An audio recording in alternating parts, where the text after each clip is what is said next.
Hi guys! So try natin 'to. Be honest. So mukhang magre-reveal tayo ha. Magpapakatotoo tayo today. So ready na ba kayo guys kung ano 'to? So ito na guys.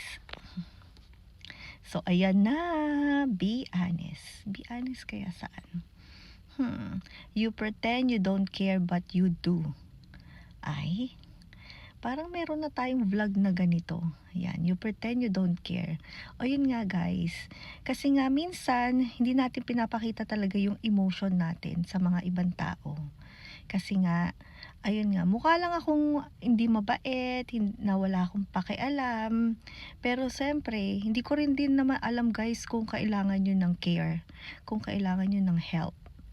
So, minsan nararamdaman ko na kailangan nyo ng help. Siyempre, minsan kailangan nyo rin sabihin sa akin kung kailangan nyo ng, yun nga, ng help.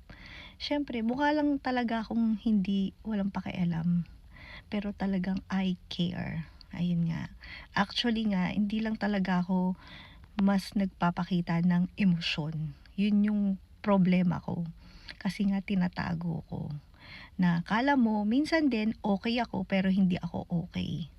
Ayun nga, kasi minsan, ayun nga, may mga times din na nadala na rin kasi ako, yun nga, masyado akong, yun nga, welcoming, ganon, pero yung ibang tao din kasi mapagsamantala. Kaya natuto din ako guys na talagang itago na lang kung ano yung emosyon ko. Kasi nga, nag-take advantage yung ibang tao. Pero talaga, ma-care talaga ako sa mga tao. So yun nga, kaya ingat lang din tayo ipakita ko ano yung emosyon natin. Dahil nga may mga tao sa paligid natin na akala natin nagki-care sila pero hindi naman pala.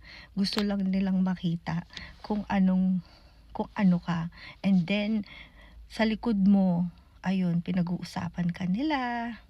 Ayun nga, nakala mo na friends mo sila, ayun na nandun sila, ayan, pero hindi pala. So, yun nga, mukha lang talaga, dahil natuto rin akong itago, dahil nga, nag-iingat lang din ako sa mga taong mapagsamantala. So, ayan guys, aantayin ko yung sa inyo. So, thank you guys for watching. See you guys next time. Ingat kayo. Bye guys!